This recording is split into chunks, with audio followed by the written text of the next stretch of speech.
Ladies and gentlemen, please welcome your host, Kerrigan. Wow, this is difficult. This was very difficult. It was a difficult birth with a team of medical people around us. But we were born. So, okay. Hi, Jade. I'm sorry. This is direct because, you know, everybody knows Jade Sol Luna. Hello. Right? So we don't need introductions for you, Jade. I'm so sorry. So you were saying we have a couple of technicalities here. So what happened? When you do interviews, you have these type of things? Oh, I actually have had this happen on the very first radio show I was ever on. Yeah. Was the biggest radio show I have ever been on. Yes. And that was in Los Angeles. I don't know if you remember a character in the 90s called the Poor Man. He was kind of like a Howard Stern character, and he had a morning show on FM. He had about 550,000 listeners. Yes. And he had a show. The first half an hour was dedicated to psychics and astrologers. Yes. And the second half was dedicated to pornography and porn stars.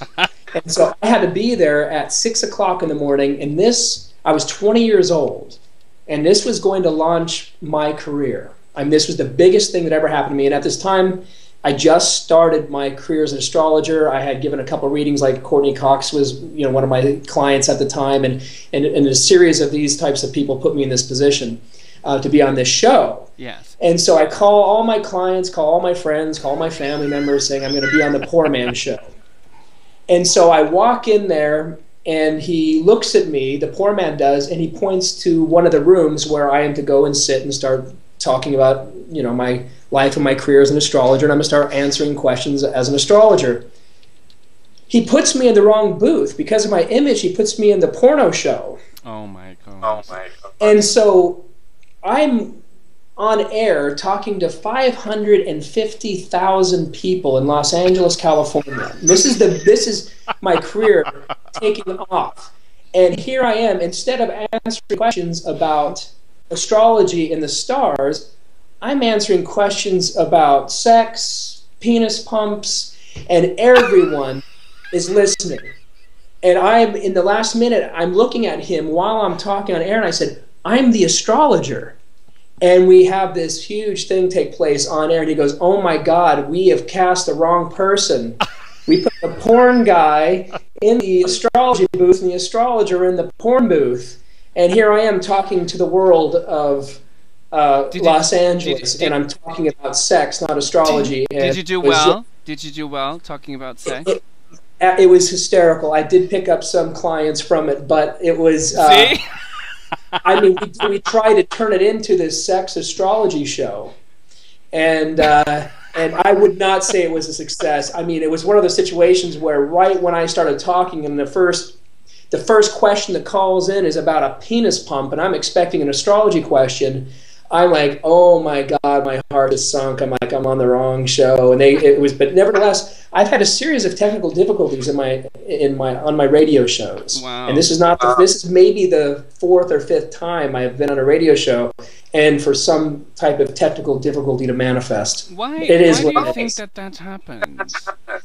Do you have a theory for this? You don't know. You don't want to know. I try not to dig too deep into it. I did a radio show in New York regarding astrology and serial killers. Yes. And the first show was such a success, where I talked about Jeffrey Dahmer. They brought me back to talk about Ted Bundy, and which he's in my book. The second show, I had this exact issue take place, but it was only half an hour show, so it never happened, because of all these technical difficulties. And that really affected me because, you know, it was such, you know, it was at a time where I was really excited about doing it. My career was at this place where it was expanding because of these types of things. Now, because it's happened so many times, it just, you know, I just kind of roll with it. Wow, that's amazing. Well, I think well, can people hear us? Because I'm seeing here hello. Is this a hello because you don't hear us, or is this a hello because you're saying hello? I don't know. Oh, I can hear fine. Okay, all right. So I was like, what? Again? So Jade, this is amazing. Tell me again, because we started. Let's just clarify this. We started. Oh, she can't hear anything. Just refresh. Well, you know, just tell her to refresh the window. Anyway, so I just want you to tell me what you have been doing since the last time we talked to each other. Well, I told you before we went on last time on Witch Talk that I was attempting to put a movie together, an animated movie regarding Hecate. Yes. And it needed someone to endorse it. It also needed someone, you know, I needed funds for it. And in the last few months, it all ended up coming together. So we will officially be making an animated movie about Hecate. Oh, but actually, I don't want to say it's exactly about Hecate. It's more about a 13-year-old girl that realizes that she is Hecate through her dreams. And so we're trying to create a character so if it's success, we can turn this into a series. Oh. And it's going to be called Queen of Witches, and it's about this 13-year-old girl who realizes that she's a witch, and she realizes it through her dreams. And it's very personal because the dreams that she has are spiritual experiences that I had when I was in India. And so it's very personal, and we're also using old school animation with it. The whole team at UCLA is working on this right now, and they're using it as one of their bigger projects. And so it's going to be really fun to see what transpires through it all. This is amazing. I'm just, and that's a breakthrough. I mean, I don't think there's a couple of them done about Indian gods, I think. I've watched a couple of them. Yeah. But I don't think that, you know, and then you have like the Hercules, I think that Disney, no, Pixar did that. I don't know, I'm not sure. But, and then you have, you know, a couple of references here and there, but there's nothing purposely done by someone who actually is a worshipper of oh, it was Disney, about Hecate, or you know, that is really kind of thought about. Now let's talk about this. This is the DVD Tales of the Moon Phase, Jade Sol Luna. This is amazing. It's something that it's absolutely groundbreaking. Because there's no, I think that we need a little bit more of image on, you know, on the, you know, tasteful image. Let me just add that, because I saw a couple of videos that, you know, I just wanted to kind of scream and, you know, run. But no, tasteful and artistic, that actually had a very double kind of image through them. It's not only a chance, but also what the image is suggesting also and illustrating. So it's kind of a fourth dimensional kind of thing. So it's very interesting, and it's absolutely groundbreaking. And I do think that we have to have more, you know, of this. This is a DVD that it just came out. You can get it on Amazon.com, and I really love, one of the things here is that I really love one of the parts of the DVD that says, you know, you go to the menu. Let me just explain this because I can't show you. You go to the menu. Let me see if I can show you. Maybe I can. You know, let me just see if I can show you. You really want to test the waters, don't you? What? You want to test the waters. I know, I really do, because it's really good. I mean, it's absolutely amazing, and it's like a PD if you don't really kind of show it. So let me just kind of see if I can do that. Hold on, because I have to prepare a little bit here. All right, so this is, let me show you, because I have everything prepared here. I don't want this to, all right, so, let me show you this. This is just the image, because I can't put the sound on. I don't know why, but, you know, let's not go there. So you have I Dare You, all right? And then you have particles, right? Yes. Now, tell us a little bit more about the I Dare You. This is the best part, I think. Well,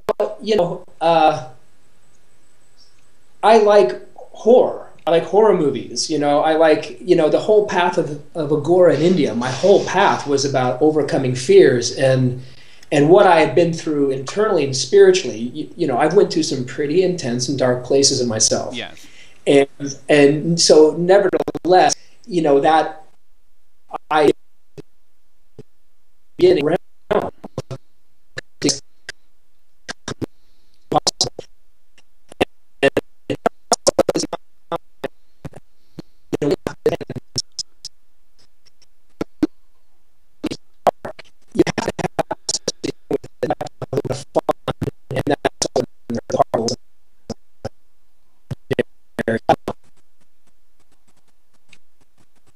Hold on.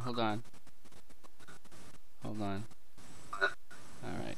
Okay, go ahead. Sorry. So yeah, it's just basically saying I dare you to enter that realm of going through your fears consciously. Yes. And I add a little bit of horror to it, which everything that I do actually has an element of horror in it. Yes. Because when on this path of Aghora in India, confronting fear, it became easy at one point. It took several years to get to this place where I could actually look at myself and delve into my fears as consciously as possible. And dealing with horror, though, is a very different situation. Dealing with horror is dealing with things that happen to us in life that are tragedies, yes. Things that are very, very deep and sometimes even damaging to people. Mm-hmm. And dealing with fear is one thing, but dealing with horror is another. Yes. And there was a part of Aghora where it wasn't really just even about, fears that we are aware of, death and dying, and it's about things that actually can be tragedies as well.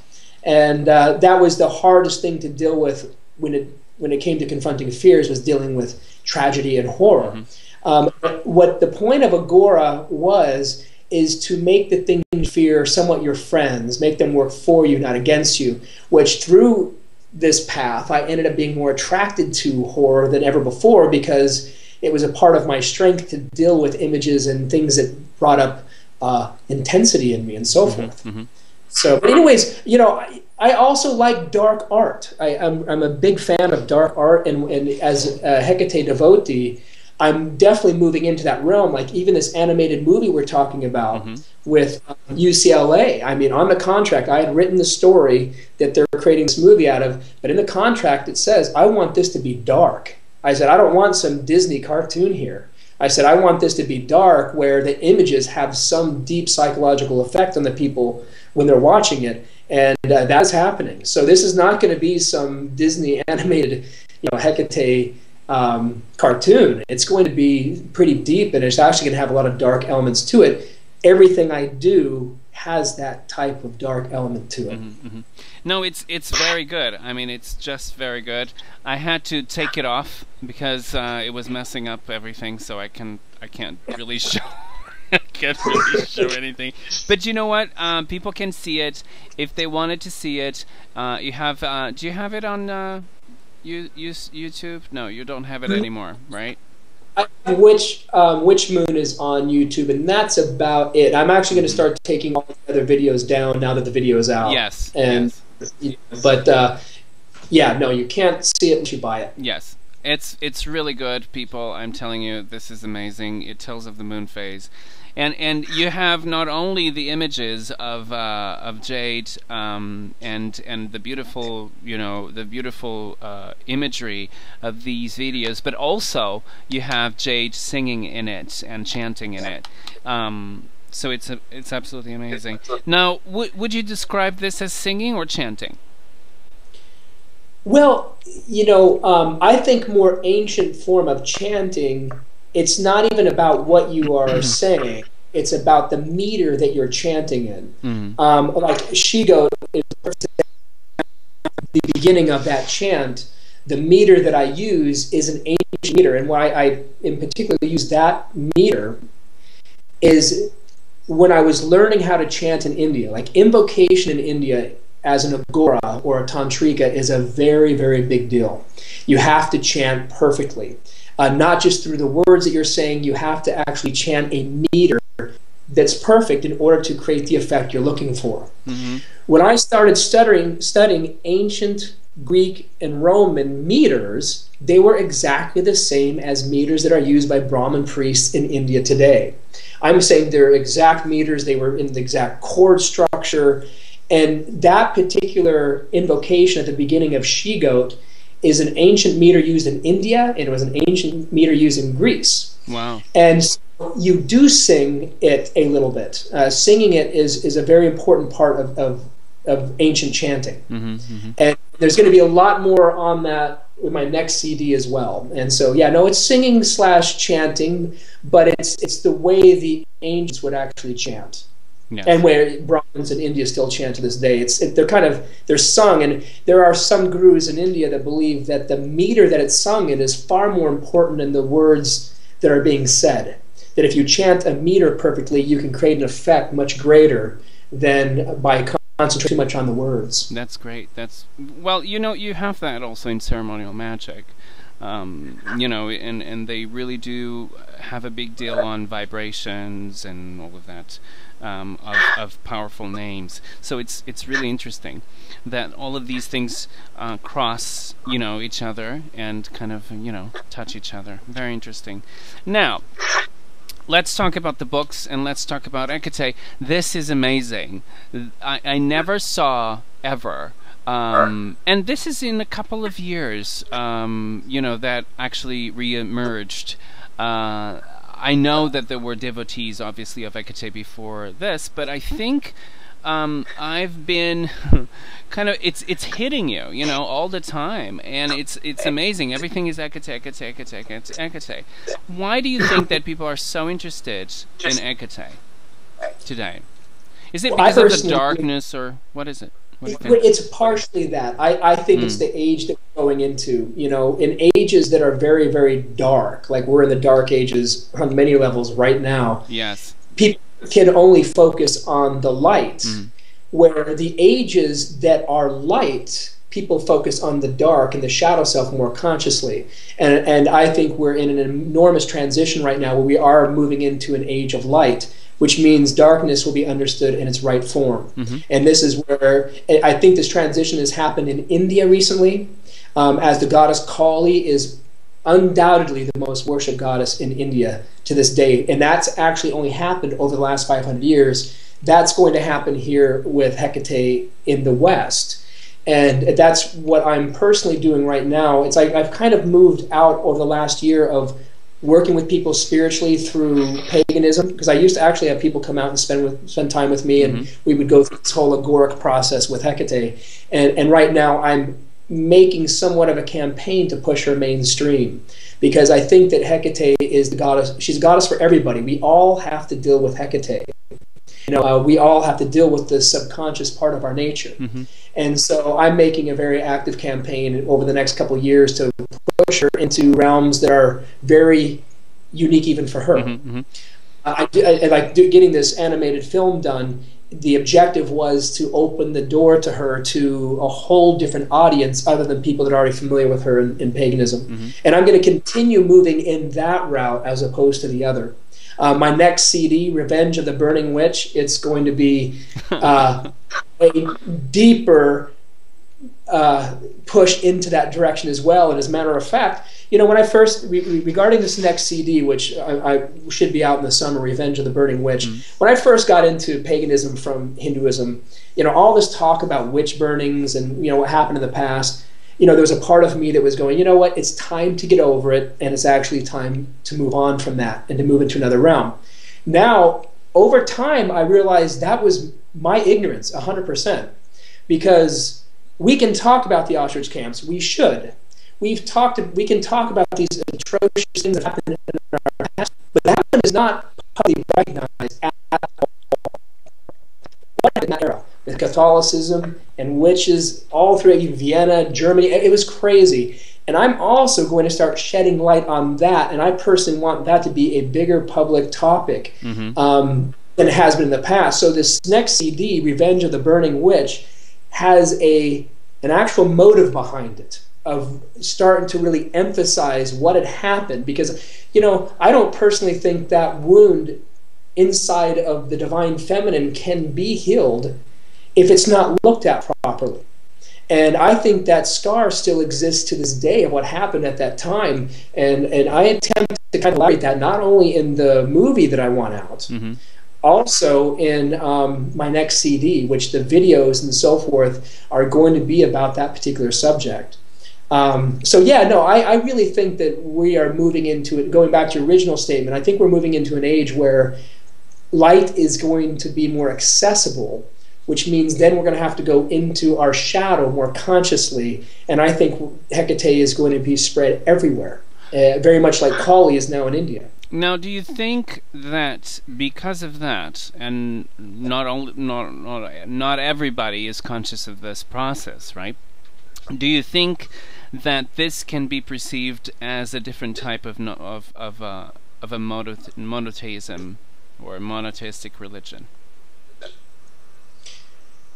You know, I think Hecate has survived the way that she has because of the type of people that are attracted to her.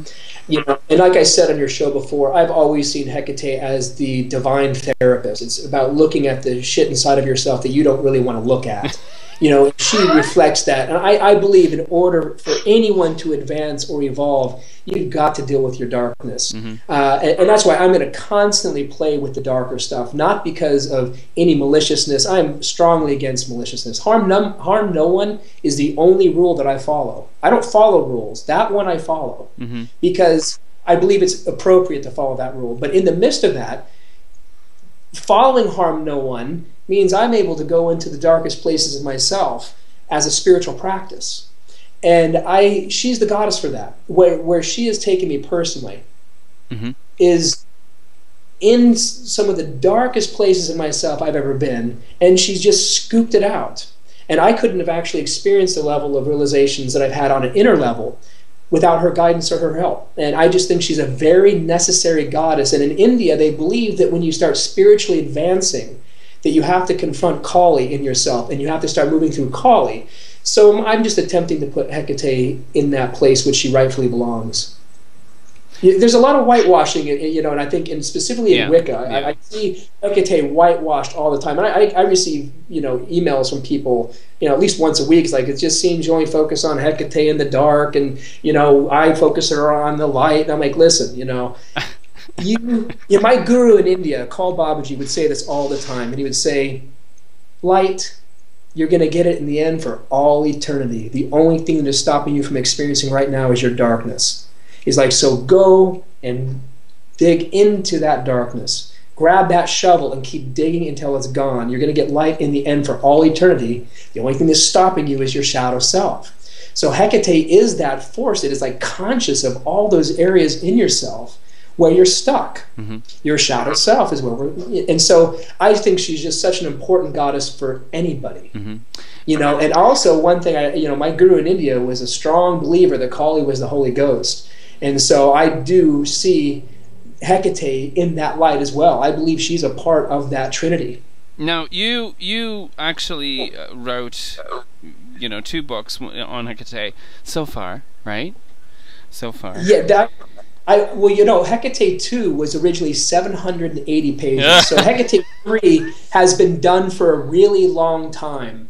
It's just a matter of organizing it and the right time to put it out, which, because of all these other projects going on right now, it's been sidelined a little bit. And I'm enjoying so much the creative part of expressing Hecate. It'd probably come out in 2013 or 14. That's good. But yeah, there's 3 of them. And after 3, I'm going to stop at that because I really want to put Hecate more into the mainstream realm. Yes. Now, the thing is that... you know, the first book is absolutely amazing. It's called Hecate, Death, Transition, and Spiritual Mastery.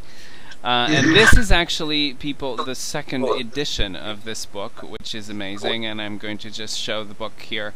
And the book has, you know, kind of an introduction to Hecate, you know, who is Hecate and all of that. And then you do have, I love the Greek, that you...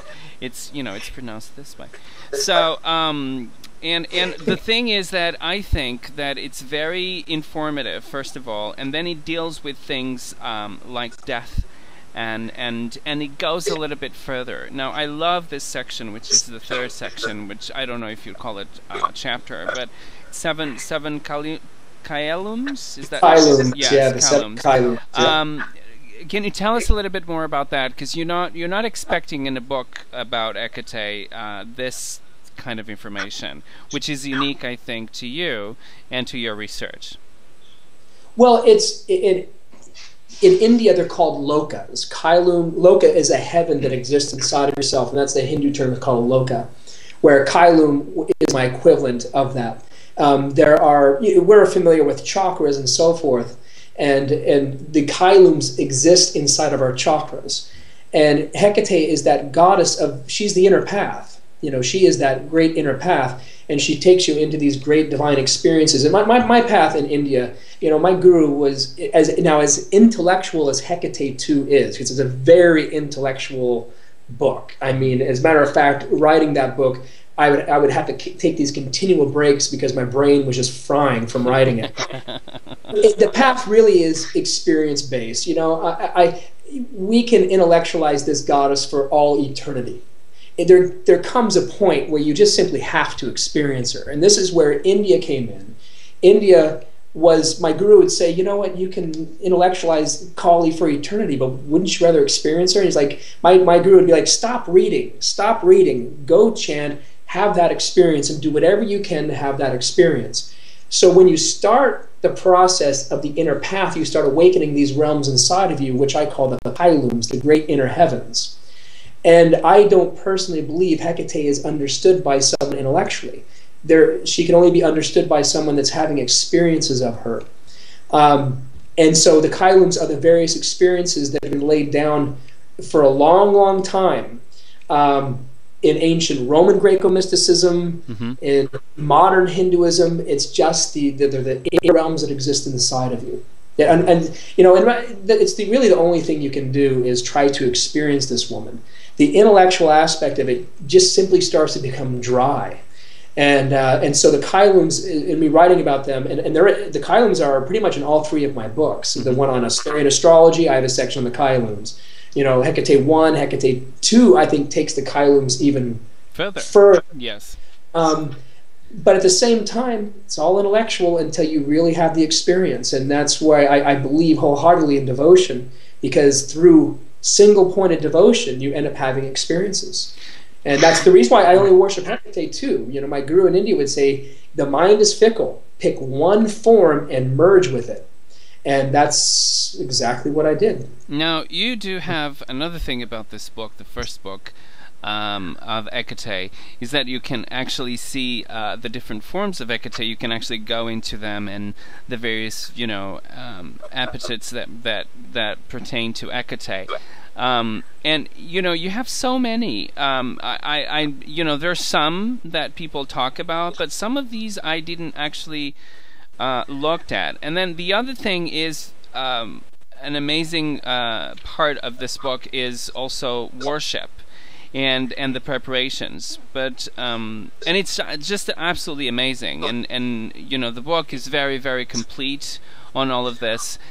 I think that you said, well, you have to experience it. Yeah, well, you do have things in this book that lead you to experience her, and that kind of give you material to go and explore, which is absolutely amazing.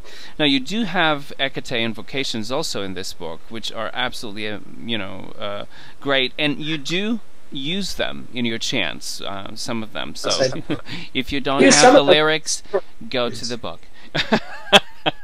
Yes. Right? So, absolutely. Yeah. So, and then you have the inns. The inns, I find that, any end of any god has little secrets in it that are actually clues on how either to worship the deity or to how how to address the deity, which is very interesting, and it's obviously, you know, a reflection of that particular period of time and that particular region where the author actually was living in. But it's really, really interesting, and it's, again, another pearl on your book, which is absolutely amazing. Now, I like this part here, which is Hecate in a birth chart. That's, yes, Hecate. That's very interesting because I know. I just want you to tell us. In India, the star is called Mula. I call the star Anodia, and it's a position in someone's birth chart where she arrives. Now, there's also, you know, if someone's born on the new moon. In India, they gave that person the goddess Kali. I gave it to I give the person born on a new moon to Hecate, which means that is their chief goddess. But she's not the most favorable thing to have to show up in your chart, I'll tell you that. If you're born under the star Anodia, that's fine, but there are certain marks where she's very intense, and I'm even like refraining from, you know, really speaking the truth about when Hecate shows up in your chart, what it can actually mean. It's pretty intense, and she's the goddess of karma. So it was known in India that if she shows up in your birth chart, that means that life is gonna be, you know, you're gonna be dealing with a lot of interesting experiences in that life. I mean, to be truthful, and I don't want to insult anybody who listens to this, might be born under the star Anodia, but when I was in India with my guru Kal Babaji, I'm like, I just want to be born under the star Anodia, and he looked at me and goes, well, no, you don't. He said. Because he said in some occasions it's better to have her as a friend than an enemy, and if she's born in your birth chart, sometimes she takes on the role of your enemy, and she's like wiping you out karmically. Now that's not if your sun is there. So if people are born with their sun there, that's not what I'm referring to. But there are very specific marks where she can arrive, and it's a sign of trouble. Absolutely, absolutely. Now, the other thing is that you have a lot of things about Hecate. You know, historically, the Chaldean oracles. You know, everything in this book is just amazing. If you want a book about Hecate and who is Hecate, and all of the things that you can relate, and very interesting bits that can relate to her, this is the book to buy. So, Hecate, the first volume, let me just show to people because, you know, they have to see it. Death, Transition, and Spiritual Mastery, 2nd edition, Jade Sol Luna. Are you going to do another one? Or is just, what is the difference between the first edition and the second one? There's none? Well, it's a very interesting story. My first book I put out on CreateSpace, as you know. Mm-hmm. Hecate 2, I ended up getting a small publishing deal in India. As a matter of fact, I went with Tara Press, and I had an option with Wiser or Tara Press, and I ended up choosing Tara Press because of the way I wanted the book to be done. But you can validate this. You go look at the several books that are out on CreateSpace, and you go look, you know, on Amazon as an example. It's the only book on CreateSpace that ever went to 2nd edition, and it says it even on there, because I had so many sales of the book when it initially came out in India, they couldn't keep up with the sales, and so it actually, the sales went down for about like 3 months, and it was when CreateSpace was relatively new, and so sales stopped for a while.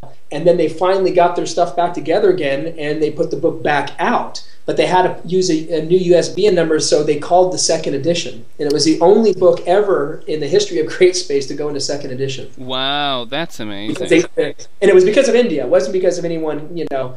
My objective of writing these books and even dealing with Hecate on a public level initially was not to work with people that were already pagans. My work was to show people who were in Hinduism a different form of looking at this goddess that might be appealing to them. Because I had a much bigger, I don't want to use the word following, it's not the appropriate word, but I had a lot of people in India that would follow what I do. And it was the people that followed me in India that kind of prompted my career to happen here in the United States through the goddess.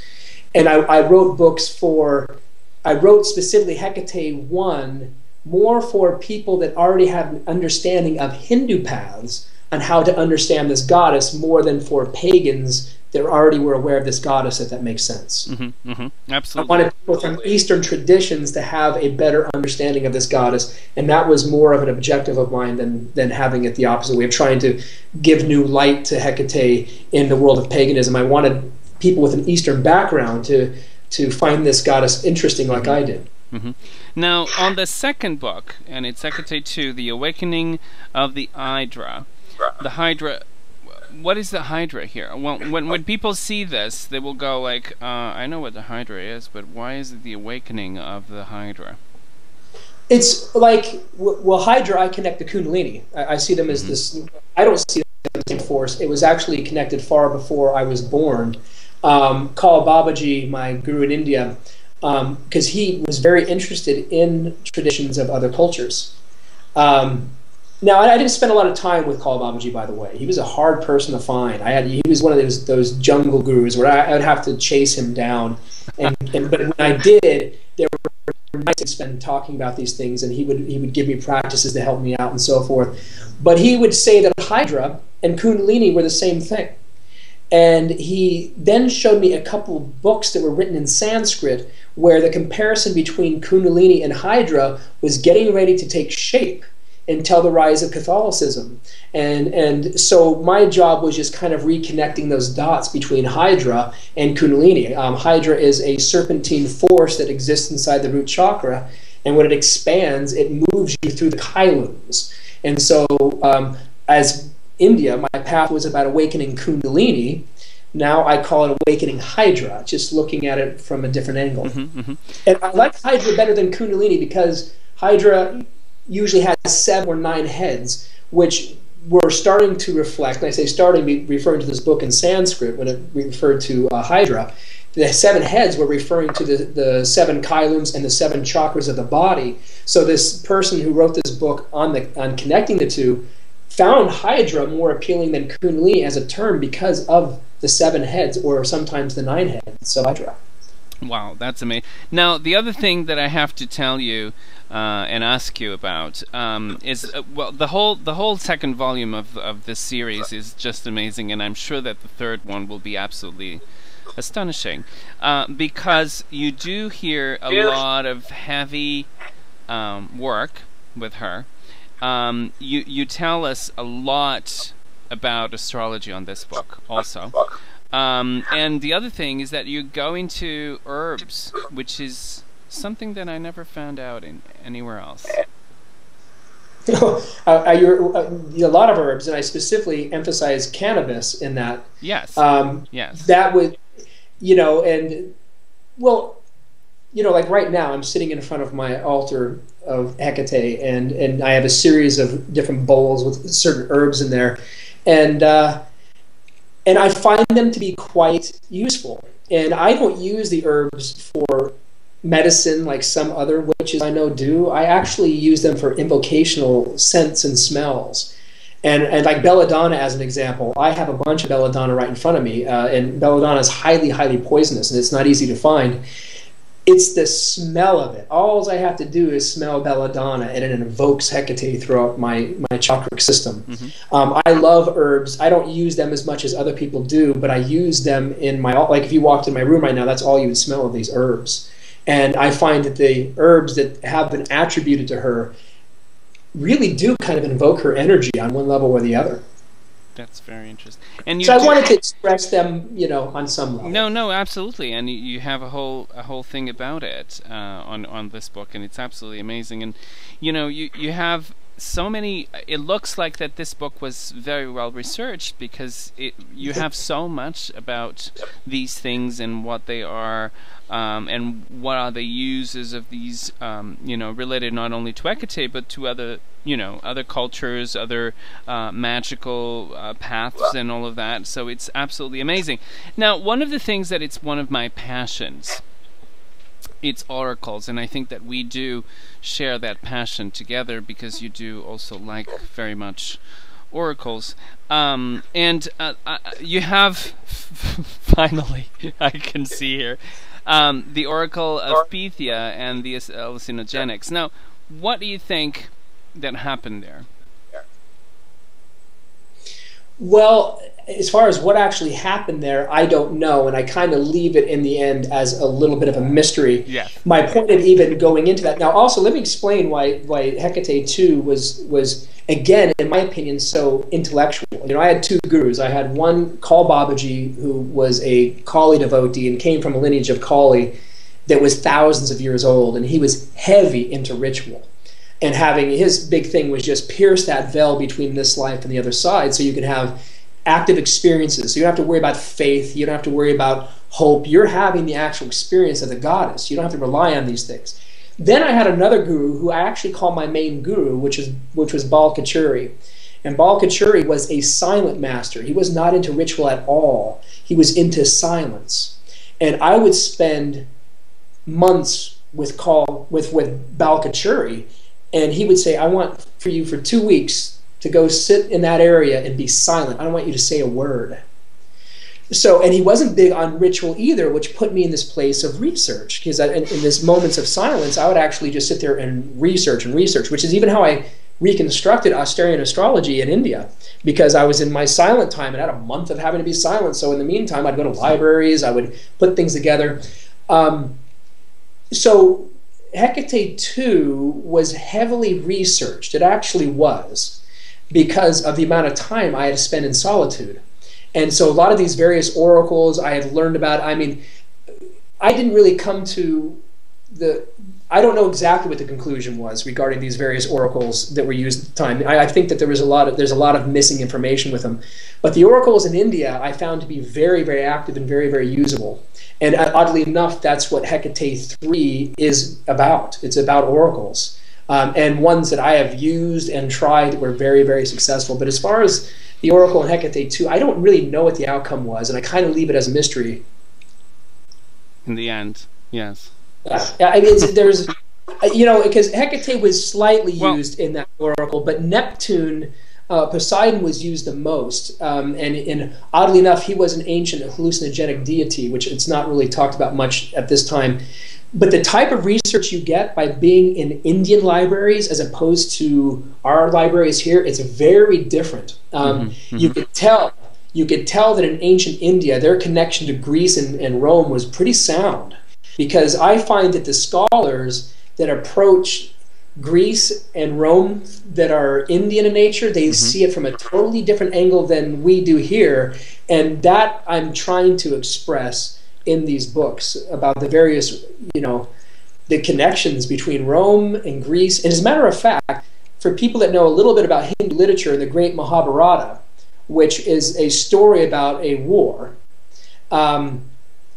they're finding out right now that India, Greece, and Rome merged together and fought against a country from the north, which probably would have been, you know, ancient Russia, the Aryan culture, meaning that the Greeks, the Romans, and the Indians were more tied to each other than people actually know, and that's even way before the time of Alexander the Great. There's a really strong tie with India and Roman Greco literature. There's a really strong tie with it that I'm really trying to express. It's amazing. It's really, I'm listening to you, and we talked about this and about oracles also. And I'm not going to talk about that, but one of the things that really fascinates me, and I think that Hecate is really heavy on also, it's oracular arts and the things that, you know, she's the one who, you know, who actually guides you, you know, through, and she can actually travel through everywhere, basically. So she can actually give you that you know, that she, if she so will be willing to give you, she will. Now the other thing that it's amazing about this book, it's this part of the book that it's called the the astronomical body of Hecate, and then you have these fantastic meditations of the 16 parts of the body of Hecate, and it's just amazing. I mean, it's just, I don't even, you know, light-bearing Hecate. I mean, it's just really, really good to kind of look at this and see not only, you know, the cord chakra and all of these things, you know, that you see, you say, let me just read this. We will now mention 16 places where the divine meditation of Hecate body is accomplished. On the tip of the big toe of the right foot, one should meditate on a steady light. So you have all of these things that you just say to people to do and to meditate on Hecate. This is basically... I don't even know, but I think that this is a grimoire on Hecate, basically. You know what I mean? Because you do. Well, I'm happy that you do feel that way. These books, both Hecate 1 and 2. It's amazing. I didn't expect them to do as well as they did in the world of paganism, believe it or not. Because, but that chapter, the astronomical body of Hecate, was one of the few chapters that I've written where I left that chapter going, I did it. I actually accomplished my goal. I don't always have that experience when I'm writing. With that particular chapter, and also the chapter on meditation on death, was something I had to go through in India. My Kal Babaji would put me through pretty austere practices to have very specific experiences. And that was a very important part of the path, was having direct experiences, so you didn't have to rely on philosophy, you didn't have to rely on faith, you were in that experience. And the astronomical body of Hecate was instructions that were given to me, like meditate on her toe. I had this gigantic statue in India of Hecate, and he would say, meditate on her toe, have this experience, meditate on her heart, have this experience, meditate on her eyes, have this experience. And so I would spend, and there were times when I was in India, I'd spend an average of 12 hours a day just meditating on various forms of Hecate and producing various experiences. And that chapter, I left going, I captured my experiences as pretty well in that one, the best that I could. It's amazing. I can see here, I mean, there's a lot of things. The 12th century is the Cerebrum. I mean, it's just amazing. And, you can actually... this book is just overwhelming, on great things. It's one of those things, it's like almost like food, when you kind of like going, and you kind of like unveil all of these things, and as you go through the book, more and more things are unveiled to you, and they're so great that you can't believe that that you're kind of having them in front of you. So the other thing is the three deities of Hydra awakening, and you have Hecate, Typhon, and Hydra itself. So why is Typhon here on the middle? And you do give some indication, some kind of instructions to people to be chanted 300 times at the crossroads, and then on Typhon you say to be chanted 300 times on the top of a mountain, and then through the Hydra you say to be chanted 300 times while meditating on the root chakra. So why is it Typhon here, and why do we have to do this? Well, first, you don't have to do anything. No, of course. But I'm just... I was surprised that particular chapter didn't create a bigger stir than it did. Yeah. It's like, here I am actually saying Hecate and Typhon are counterparts. Yeah. And I have some literature there kind of validating that. I'm not saying it's the only way that Hecate is experienced, and I'm not saying that Typhon is actually Hecate's counterpart. But in Tantrism, they are highly, highly connected. And in ancient India, they even referred to their god Rudra, who's Shiva. They connected them as equivalents. And then in ancient time, Rudra, Hindu Shiva, was given the counterpart of Nriti, and Nriti is the goddess that eventually ended up becoming Kali as we know it. Well, in the Yavana Jataka, the book that I had translated, they actually equate Nriti and Hecate together, and there were small references to Typhon and Hecate being Shiva and Kali. And then I started doing a lot of research on that subject when I was in India to find that there were other scholars in ancient time that connected Hecate and Typhon together as counterparts, as underworld counterparts. Like when she was bringing souls from this realm into the next, her counterpart was Hermes, because that was both their work. But in Tartarus and in the underworld, they were connected, and they were deeply intertwined. And so I don't know. I thought that was a very controversial thing. I was expecting a lot of heat from that, and I didn't hear a word about, hey, you connected it, Typhon and Hecate as counterparts. We've never heard that before. I was really surprised that people didn't actually, ask me why or where that actually. You're the first one. I thought I was going to receive a lot of flack from that. And people go, "Oh, how dare you?" Because there's what goes on with it. The second you try to introduce a new philosophy, everybody just goes nuts. Yeah, Yeah, and now I'm introducing something pretty big here, and nevertheless, I haven't heard a word about it other until now. Now I've had people do the practices, but not really, have any type of conflict with it, which I was surprised about.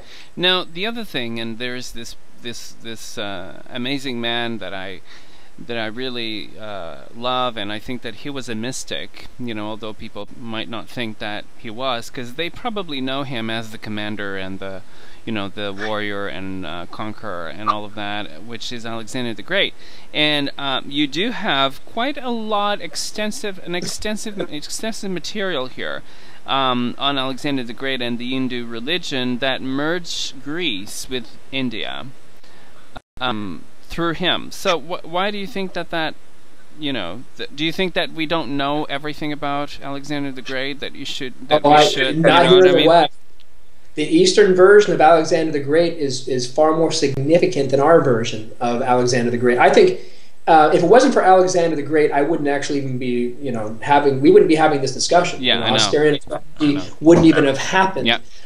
He was responsible for merging cultures. And what was so unique about Alexander as a conqueror even is when he would go into a new place and take over that land, he would bring his priest with him, and he would take the priests of the place that he just conquered and have them come together and communicate and merge their various philosophies together and create their own, which he actually did that in India as well. Which he didn't go there saying, okay, I want to convert all of you guys now to the way of the Greeks. He actually said, I want to learn from you. And no conqueror in our time had ever done that. And so he was fusing together various forms of consciousness throughout this earth. And, it's such a disappointment that what he really wanted to achieve wasn't actually achieved. The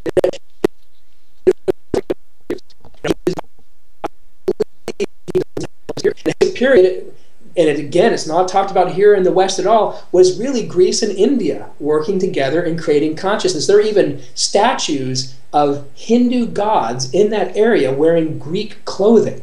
You can go online and type up statues of Buddha in Greek clothing, and you can see Buddha. You can see Durga wearing Greek clothing. It was a very powerful age that I really wish would have taken more shape and form than it did. And due to Catholicism and Islam, it just kind of fell apart. But I believe the only real place that the Hellenistic era is still honored is in India.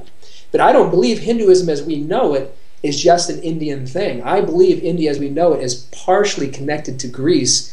And even the Tantric age in India started right after Alexander the Great and only lasted in the Hellenistic period, and then it ended. So I even believe goddess worship that became so predominant throughout India was brought there by Alexander. Mm-hmm. Mm-hmm. No discussion of goddesses beforehand being the rulers of land until Alexander the Great had left.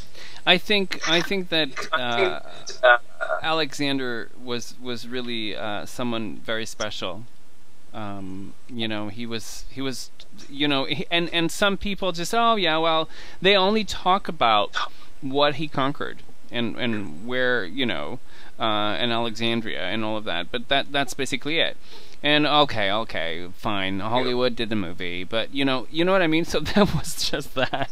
Nobody actually talk about these things and how wonderful he was, and how ahead of time he was. No, well, there are places, not to interrupt you, but there are still places in India today that have statues of Alexander the Great, and they worship him as an incarnation of the god Kartikaya or Skanda, the great warrior god, and so they revered him as a god. Isn't that amazing? And some places still do. And right after he left, all their gods and goddesses in India, they started putting, white, like Durga as an example, went from being a black goddess to being a goddess with, white skin and red hair. And this was all due to the influence that Alexander had. So they did honor Alexander in a lot of respects. That's great. That's awesome. That's awesome. Now, the other thing that I want to ask you about is the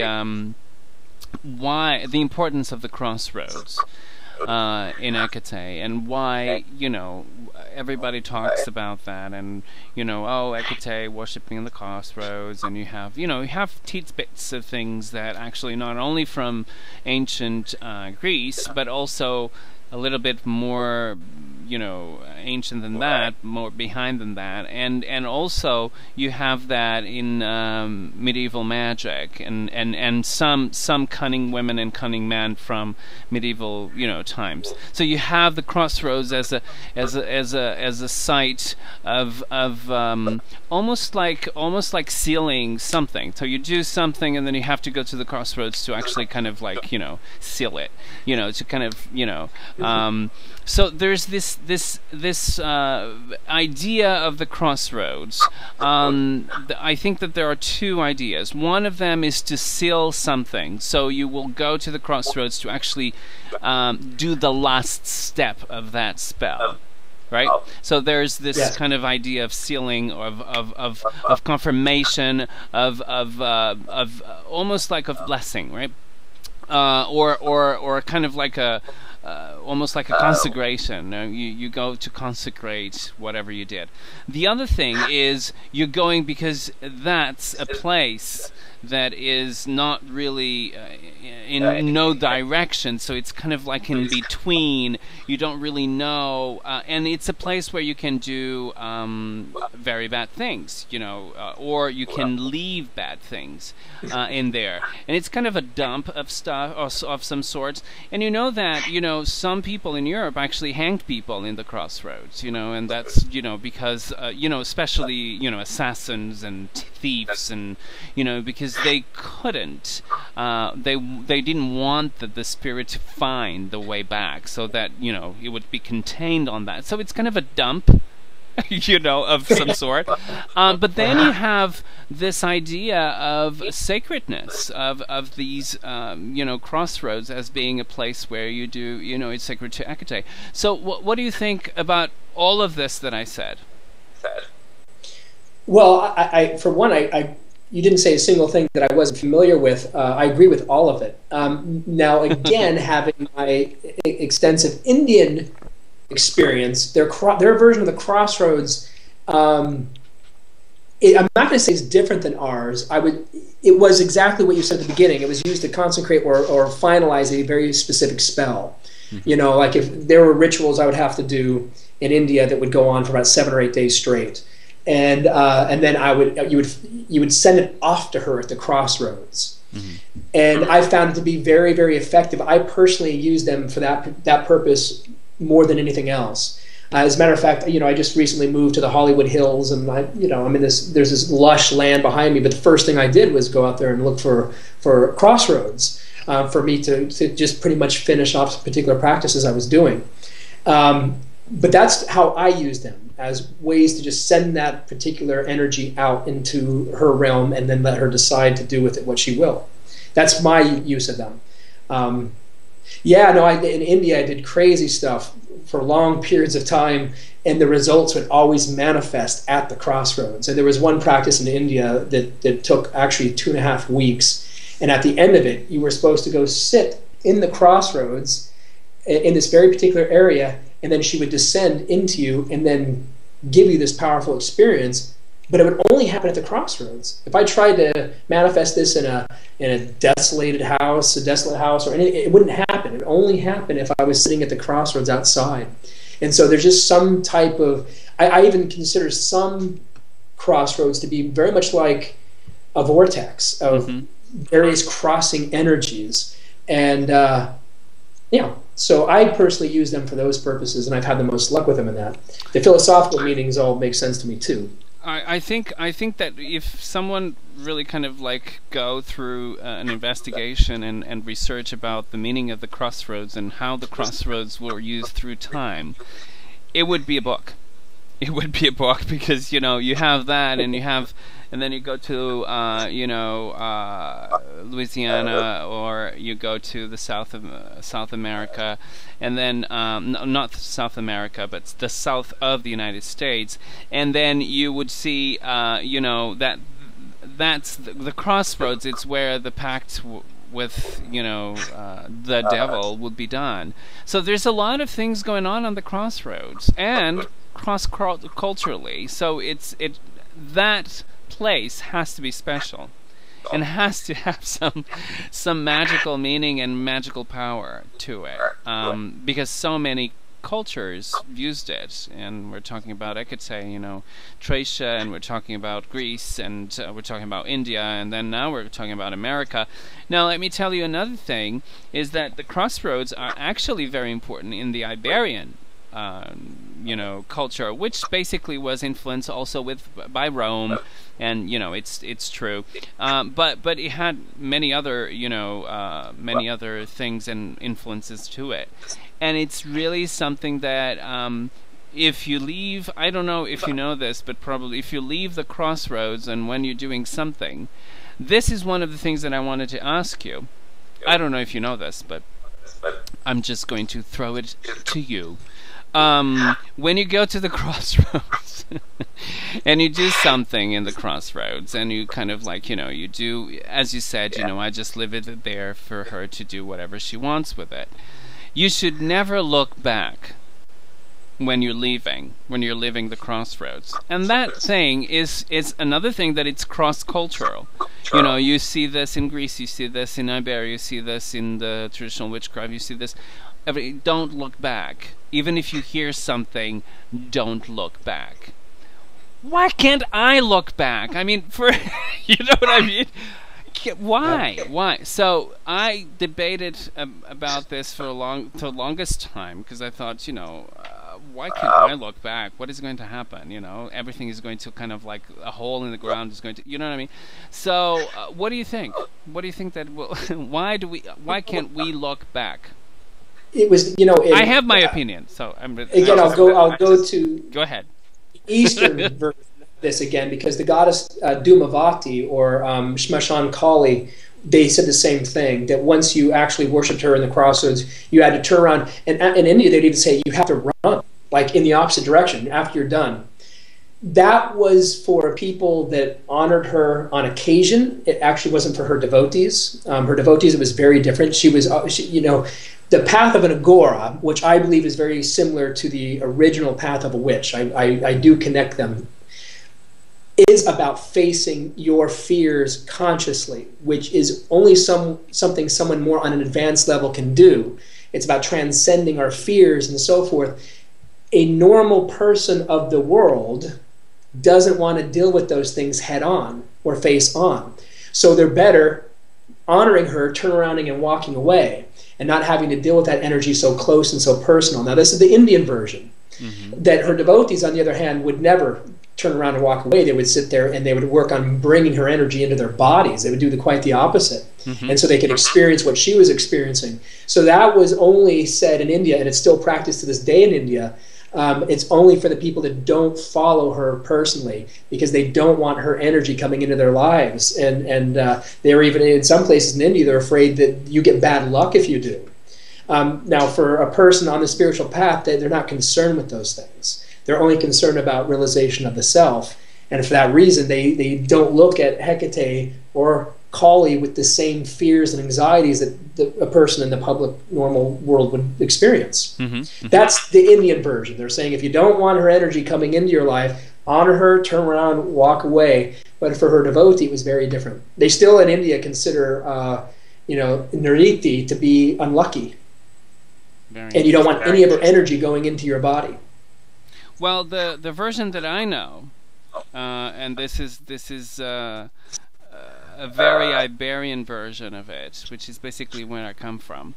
It's that you cannot turn around, because if you do, you will look into her eyes, which will kill you. So this is the explanation, the folk explanation for it. And it's very interesting because you see there are a lot of stories about, you know, roads. The roads are very important for people in Iberia. There are, you know, and depending on where they are pointing, it depends on what you can do with them. But you can actually work magic with them, you know, because if they are facing the sun, that's great when the sun comes up. If they are facing the sun when the sun goes down, you can work other stuff in there. So you just have to turn around and face the different direction. You know what I mean? So it's not just crossroads. It's like, you know, streets and stuff. I would actually even agree, because I was in northern India once. I was right outside of Calcutta, and there was this big Durga Kali ritual going on, and they were dropping food at these very particular locations. One of them was a crossroad, and they were running. Now, one of them turned back and looked and whatever, and people around were afraid that she was going to die. Oh, yeah. Because the most unlucky experience, well, you look at the goddess and you actually die. So when I was saying it would bring bad luck into your life, that was a genuine concern too. Yeah. That if you turned around and looked, it actually could end up costing you your life. Yes. So no, I actually think there might be some agreement there. Yeah, yeah. Well, I think that, you know, it's just because, and you know, if you think about the you know, the energy that a god form would have, if she actually comes to take her, you know, or if she's there, you can actually die just because you're just very bound to the human form. You can't really, you know, you will kind of, in order to vibrate at the same, you know, level as her, you'd have to die, because you can't really, you know, support that with your physical body. You have to kind of like support that in a different level. So that's the explanation that was given to me, which I think that it's a beautiful one. But what about ways and pathways? I mean, is that something that you work in magic also in India or not? Are they seen, you know, roads? Are they seen as something special or not? Well, the roads, yes, very much so. And as a matter of fact, they gave Nariti/Kali, they gave her the roads that, you know, kind of led to nowhere, like the dirt road that went out in the middle of nowhere, and you actually didn't know where that road ended up. You know, see, Hecate/Kali was not known as a goddess that really liked to be around people very much. She liked to be on the outskirts, and in India, there are places where Kali is seen as the goddess of death, and where when she arrives and she enters a village, it's because she's there to take someone's life. So she sits on the outside, and she sits in these barren roads and these places that are very desolate and waits for her call. And so they give her to those roads that are not traveled very often. Now, spiritually, obviously, that means something as well, as the great divine mystic ends up transversing the path that's very hard to transverse for that of a normal person. So they connect those two.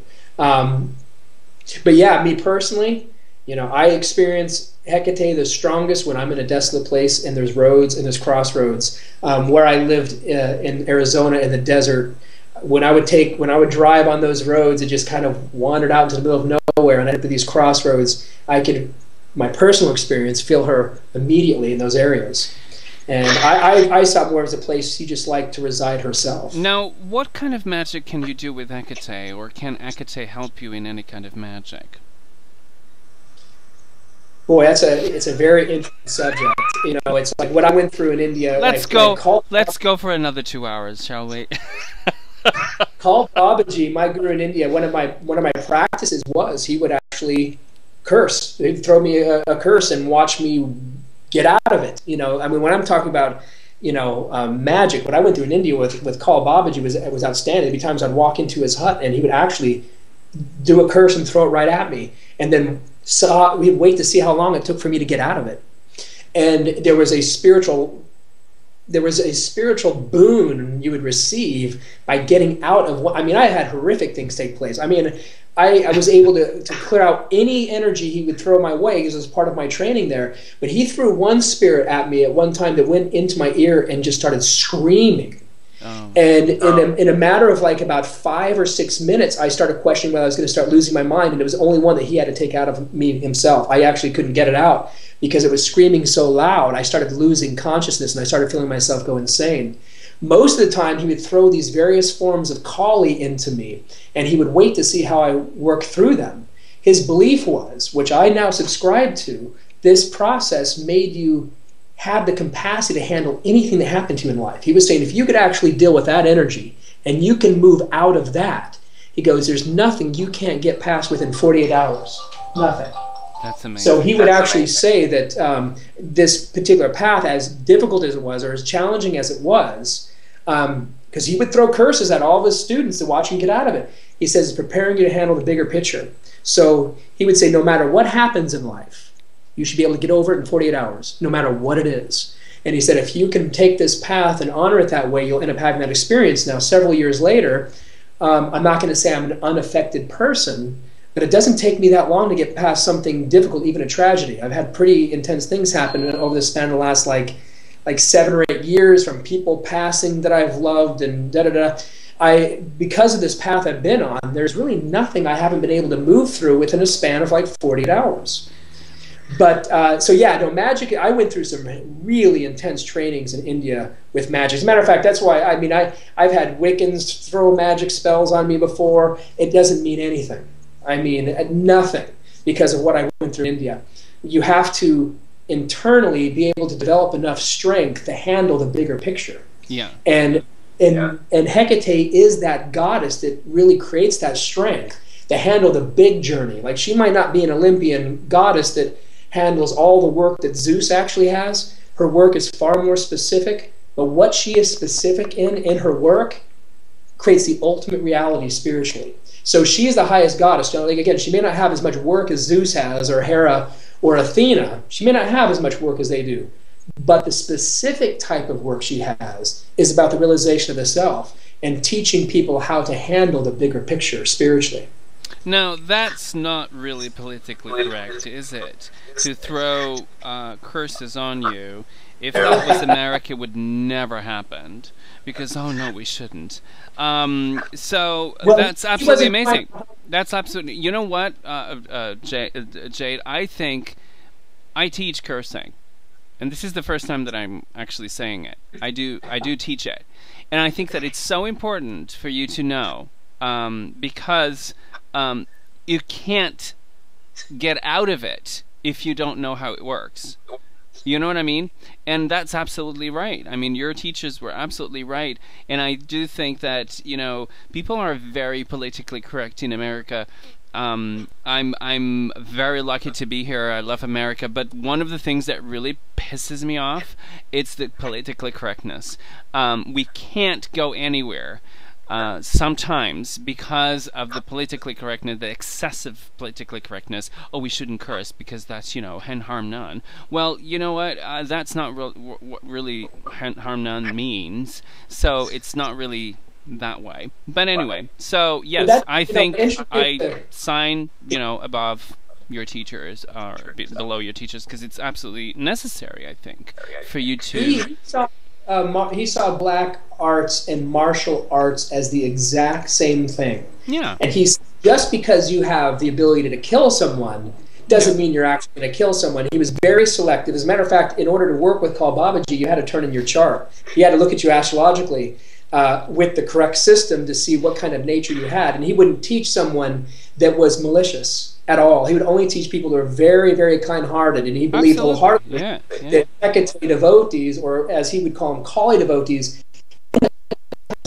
people on the face of the earth, because they understand suffering more than people do. Which, when you understand suffering, you realize you don't want more of that in your life. Mm-hmm. You don't. So you end up becoming more compassionate. But he did see martial arts and the black arts to be very much connected, and he saw a certain strength that would be developed in someone that knew magic inside and out, who would never use it. Mm-hmm, mm-hmm. And so he would only teach people that he would say the same thing all the time. He would say, you know, white magic, black magic, I don't separate It's them. magic. He said, because he goes, let me give you an example. He said, let's just say you have a child, and that child ends up with a child molester. He said, that awareness of black magic and making that man impotent is going to be more important important than any magic spell you can do. And he said, magic is based upon the person's mind. If someone's mind is pure, all magic is good. If someone's mind is bad, all magic is bad. And I do subscribe to that belief as well. Absolutely. Absolutely. Now, I like your gurus, I really do. So, Bal Kachuri was hard for a lot of people because he was a silent person. He just wanted silence, and he believed silence was the path of truth. I also did experience that. Kal Babaji was a ritual master, and my time with him was always really, really intense. I mean, you talk about from hallucinogenics to moving out of curses to hanging upside down from trees, holding human skulls. It was all going on there, and it was a very powerful, powerful experience. And unfortunately, it's past tense because I found out that he passed away last year. Oh. Yep. Well, but he was someone that would always say, "Jade, you're an astrologer. Tell me when I'm going to die. I just want to die." I just want to know. He goes, I've been to the world of Kali, and I'm tired of going there and coming back. I just want to go there and stay. So he's there now. Oh, that's great. That's great. So tell me one thing about astrology. Well, first of all, I have a couple of things that I have to tell you. One of the things that I want to mention is Sherry Lee. Who's Sherry Lee? Cheryl Lee, I don't know if you ever saw Twin Peaks. Of course I did. I'm 40 years old. She was the main character in it. She was the one that arrived dead at the scene on the very first one. And she was in the. She's, you know, again, I have to be a little bit conscious of what I say right now. She's been probably one of my most devoted celebrities to Hecate. Oh, that's great. And she came into me several years ago ill. And was having some issues with some health, problems going on, and I introduced her to Hecate, and she found her home there. And she's one of the several. I can't get into too many names, but there's a few people in the industry here in Hollywood that worship Hecate through this path, and there are people that were originally on a Hindu path, and that's what I've been doing, and that's been the work I've been wanting, is to take people with Eastern traditions and then move them towards this one, while they can still hold on or stay aware with what they were doing before. Because that's what I've done. I mean, my guru in India, when he said, you're born in a Western body, I want you to figure it out. You weren't born in India. He said, I want you officially turning this whole thing into a Western mission. It killed me, because I was a type that would be in India going, why wasn't I born an Indian? It's like, I get this consciousness. I get this culture. Why am I? And he goes, well, you have to figure that yourself out. And he goes, I never want you chanting another Hindu mantra again. And this is my exit from India. And he goes, I want you only chanting Latin or Greek. He goes, forget about India. He goes, I want you now taking everything you've learned and move it into a Western path. And 7 years later, that's what I've done. And it's been hard. Why do you think? Why do you think that's? Some people can argue about that, and I'm sure that you have a complete understanding on this.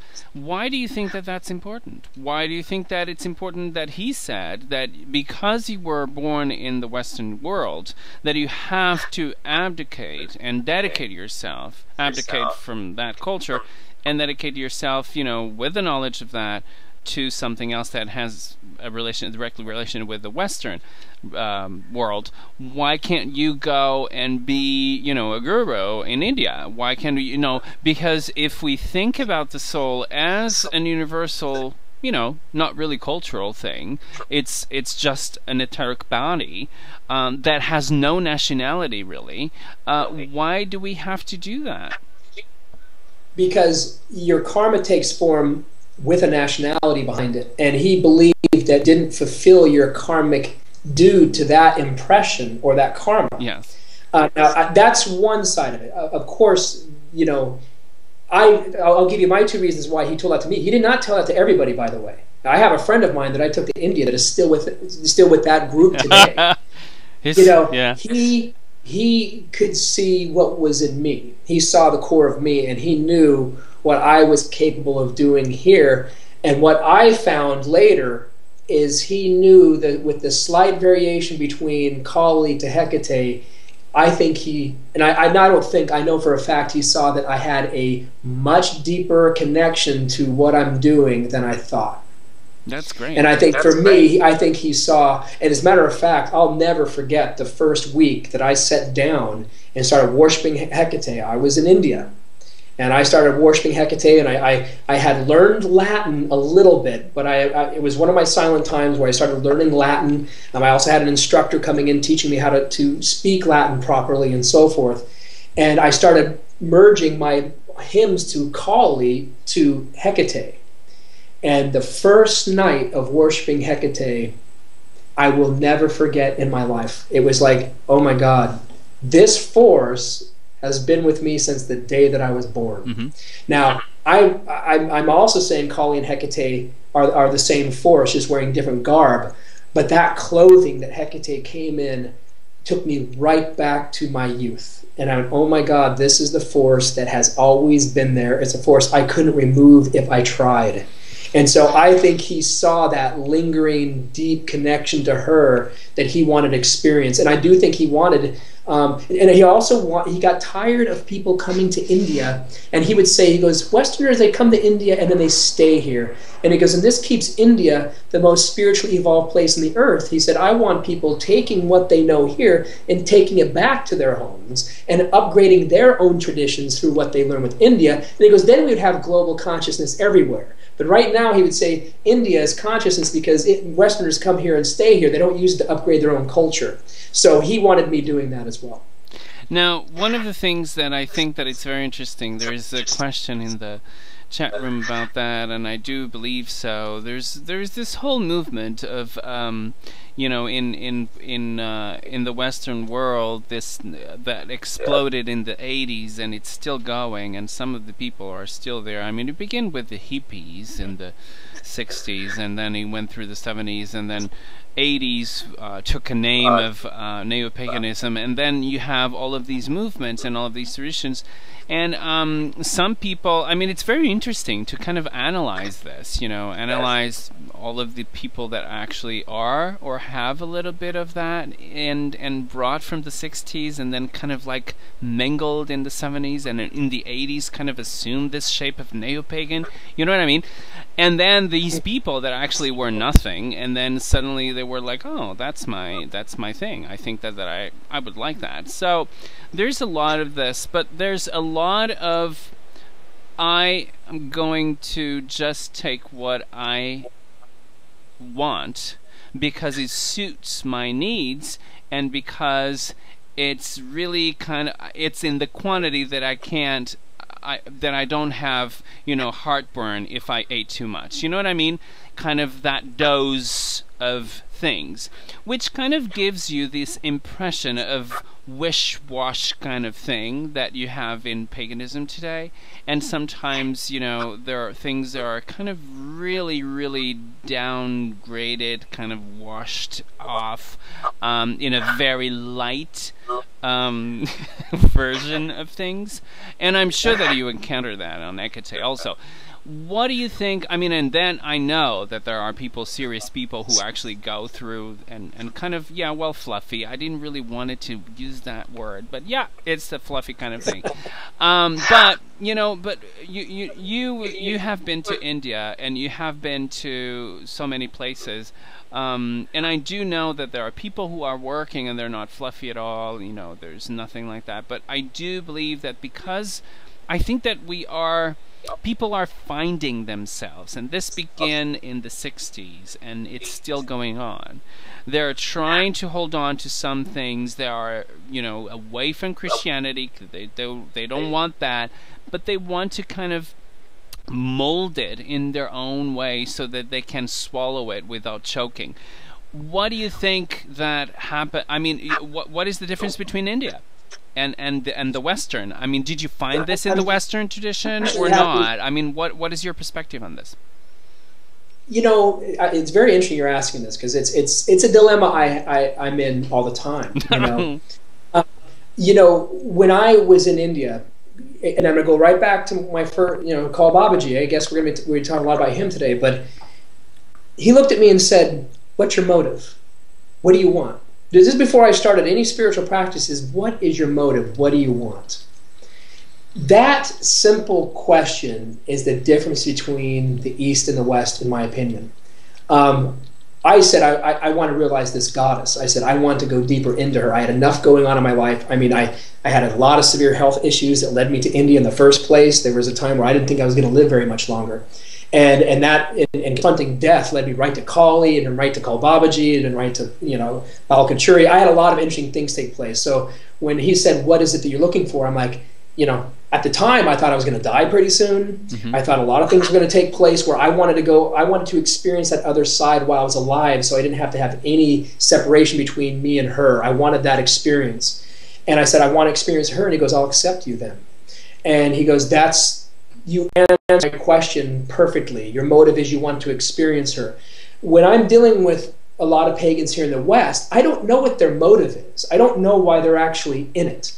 Because if you're not in paganism to realize yourself on a much greater level, then it becomes some superficial identity that is talked about at Starbucks. And I'm really animated about people knowing their motive. And like when people used to come spend time with me, which I've kind of removed that because the next leg I'm trying to put Hecate out there more universally than individually. Mm-hmm. But when I was working with individuals, the first thing when someone came into my realm, I'd say, what do you want? What are you looking for? And when you're doing paganism, you get a lot of magic, you get a lot of this, you get all of that. If you're not in this to realize yourself on some level or the other, then it just simply stays fluffy, superficial, without a lot of meaning behind it. So my goal, I know what I'm in. I know I am with this goddess Hecate. She's the one that removes the veil to take you to the other side. I know exactly what my motive is, why she is my goddess. I know what I'm doing with her. I know where I want to go with her. So hence I'm going to have a successful journey. But a lot of people don't know why they're in it. And they're in it because, well, they don't want to be Christian anymore. And then they bring their Christian ideals into it subconsciously. And then you get these white, fluffy pagans. And I'm like, if the goal has got to be realization. And in my opinion, in order for paganism to become more established and successful, it's got to be more based upon the realization of the self. And I know you know people like that. I also know people like that. But the general the consciousness of Wicca today, or paganism as a whole, is not interested in realization. They're either interested in magic or putting on some extra black lipstick. And that's just not really, I'm not used to that. In India, the goal was realization. So now I'm here, and you find a few of those people around, not very many. It's really something that bothers me. Not bothers me, but it kind of like, really? You know what I mean? Sometimes you read these things and it kind of like, oh God, no. How? Oh, please, don't say it. Don't say, and bam, they say it. Oh God, no, no. Oh God. But it's it happens. It's there, and you know what? I think that people know that I'm not politically correct. Again, I'm going to be not politically correct saying that I'm not politically correct, but but I have to say it, and I'm not. I don't care really, because you know what? I think that someone has to say it. Someone has to say it.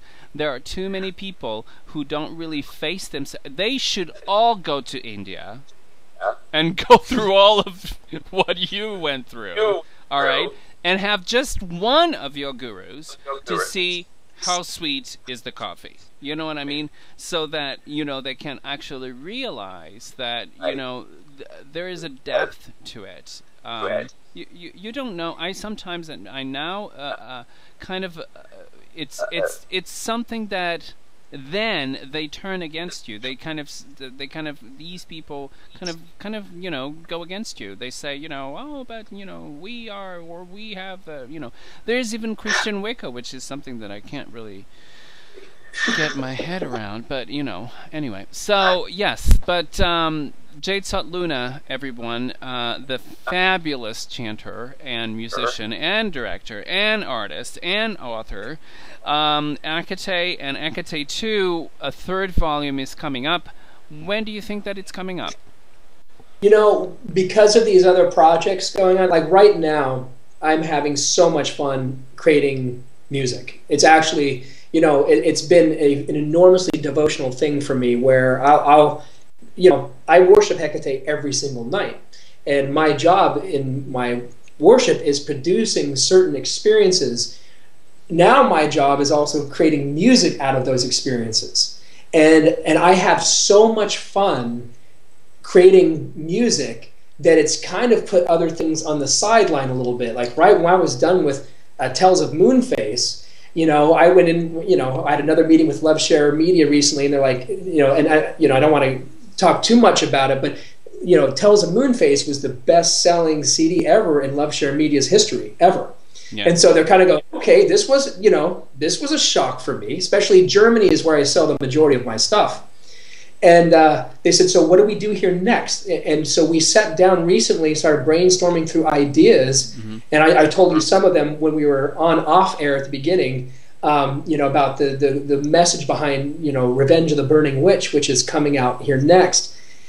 And I'm having so much fun writing and creating music and going into these dark places with that music that sitting down and organizing Hecate 3, which has already been written, by the way. When I wrote Hecate 2, it was 780 pages.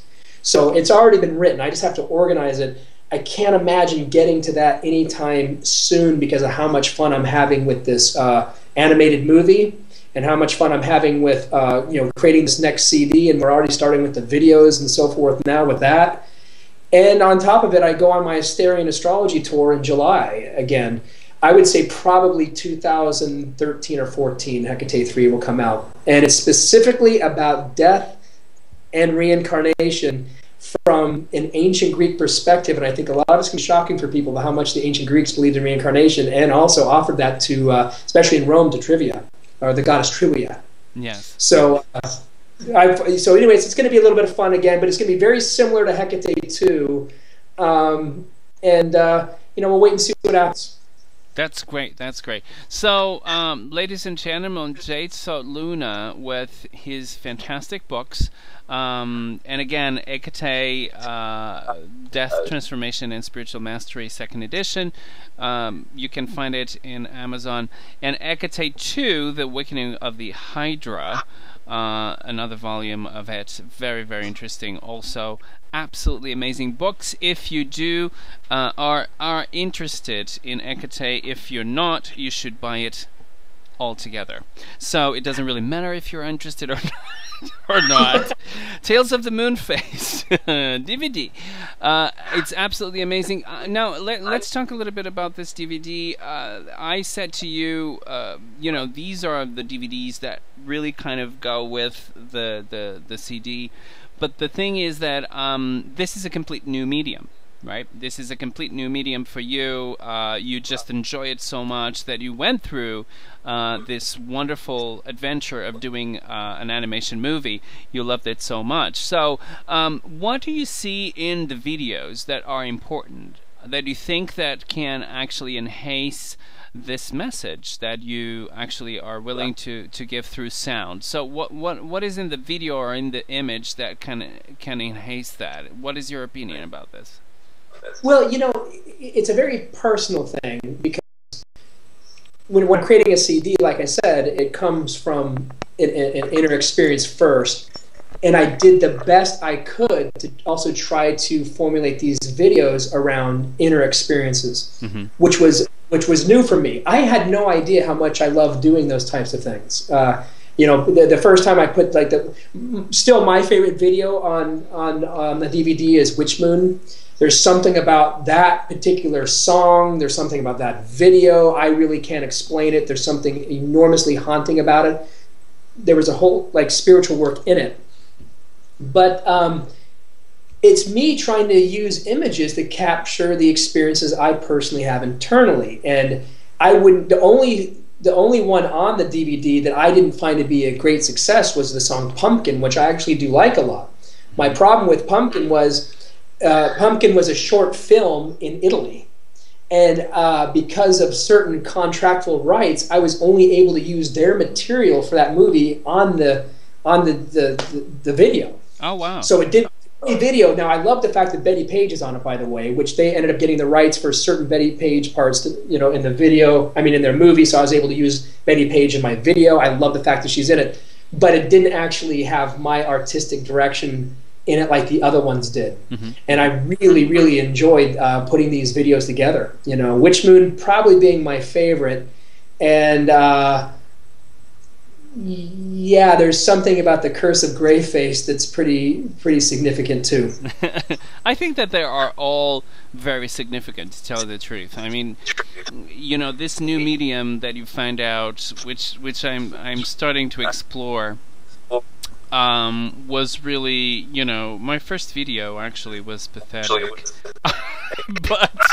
but I'm trying to do the, you know, I will do, you know, something better next time. So maybe me naked. I don't know.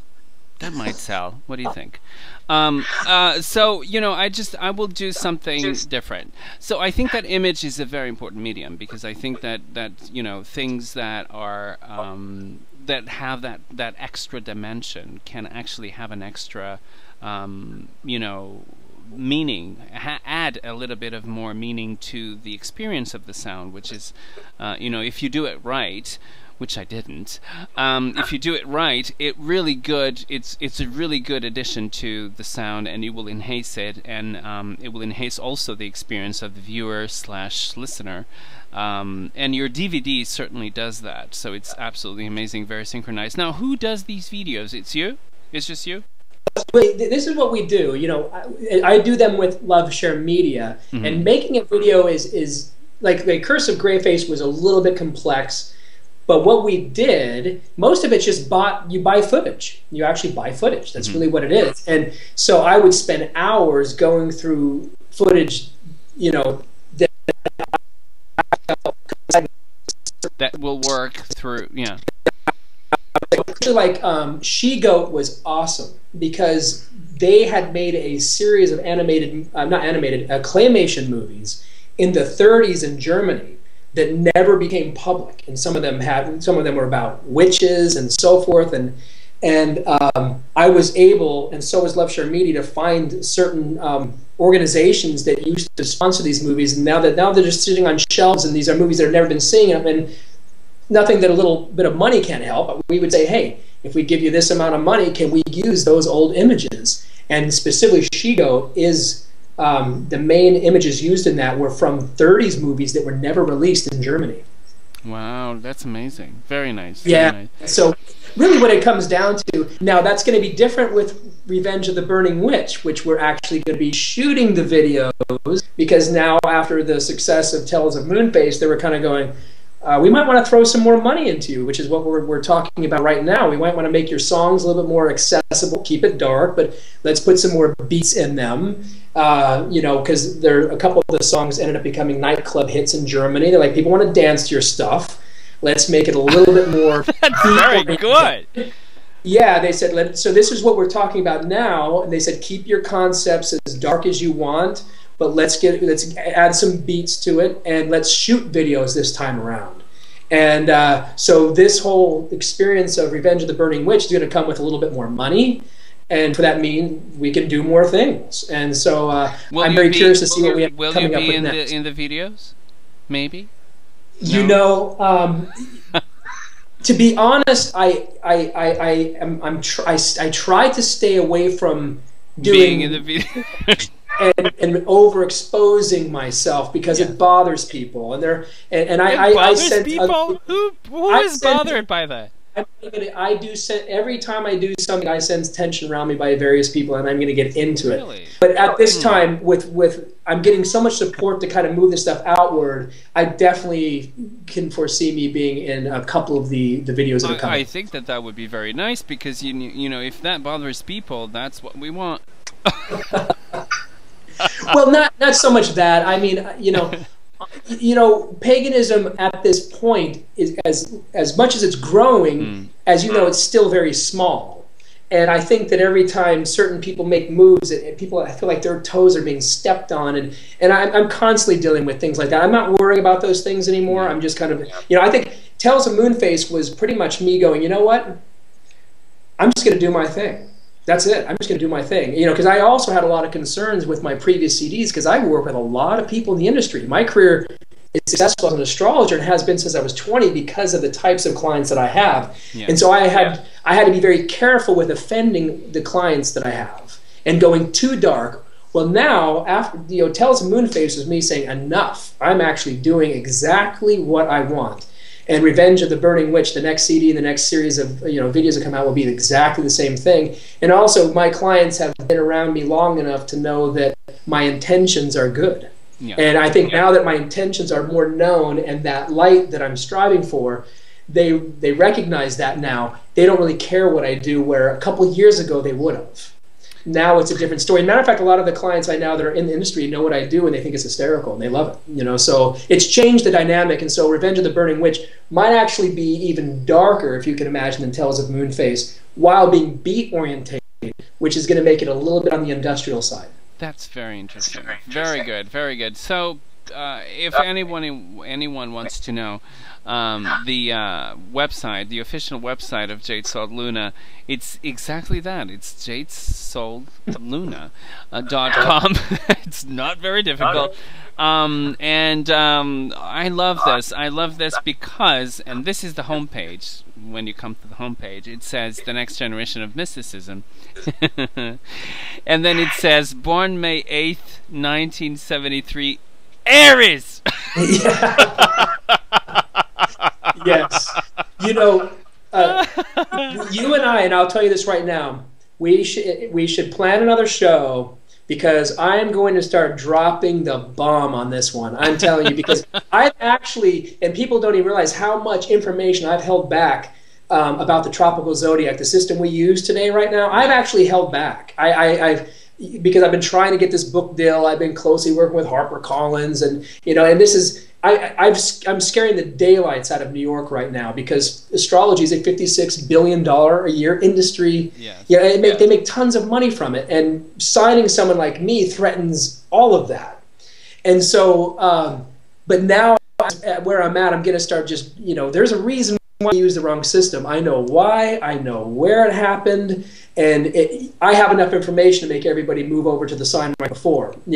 I just kind of, I say Ptolemy was incorrect and he made an error. No error was made by Ptolemy, and that's the first time I'm saying it right now. He did not make an error. He followed the precession of the equinox perfectly. There is a big reason why after Ptolemy we did not evolve and go into the proper zodiac. There's a reason why, and I've held back from saying that for a really long time, knowing that there was a time I was supposed to end up with a on CNN a year and a half ago, Jade versus Sue Miller, the real Star Wars. That was supposed to happen, and then she read she was going to say astrology is seasonal, this, that, whatever. She had all these things she was going to say, and then she read my book, ASTERIAN Astrology, and she declined right away because it defeats all of her arguments. The information I have about astrology is undefeatable. It is not going to be a situation where people can say, oh, I have this debate. I'm going to be able to prove that the zodiac that we use incorrectly today was created for a whole different purpose. For a whole different purpose. Yeah. We just happen to make the error of accepting it as an astrology system. We'll do a show about astrology. It's another book of yours that we talked about in the last show, and it was wonderful. But it's something that I think that you should. Are you going to do another book, or are you going to? You said to me that the second book on that series would be just to put things out publicly. Yeah, that's still the case. Yeah. Right now, I'm working more on publicity than I am getting a publishing deal. Mm-hmm. There are things that I have going on regarding proper astrology. I'm more or less working on how last year it came out January 11th that the world of astronomy says astrology is wrong, and then that story was buried within 48 hours. I'm going to work on bringing these things right back in more of a public way, because the publishing industry is like terrified of signing me. And a matter of fact, there's a couple heavy hitters out there that would just like me to die. I'll tell you that, because I affect. This is political now. This is all about politics. Oh, of course. I affect the whole scope of astrology, and so for that reason, I'm going to go through the publicity route instead, and I'm trying to get stories sold to magazines and things like that to try to break this open. And so, but yeah, I've been withholding a lot of information. Ptolemy's wrong, and none of that happened. Yeah. None of that actually happened. There is a reason why we have just not aligned with the proper zodiac, and when I say it, it's something very, very simple. but it's going to upset so many people because there is actually no debate with this one. Yes, yes, absolutely. And we want to hear that. So, and we want to read it. So, ladies and gentlemen, Jade Sol Luna, an amazing author, an amazing artist, director, and musician, and with a lot of projects. Let's just say that. And one of the most amazing ones. You have two. 3 actually. One of them is the 2nd volume of ASTERIAN Astrology. You have also a 3rd volume coming out on Hecate, and this fantastic new adventure that you're engaging in, which is the animation movie. So the whole thing is very interesting. Do you have time for yourself? Just asking. Do I?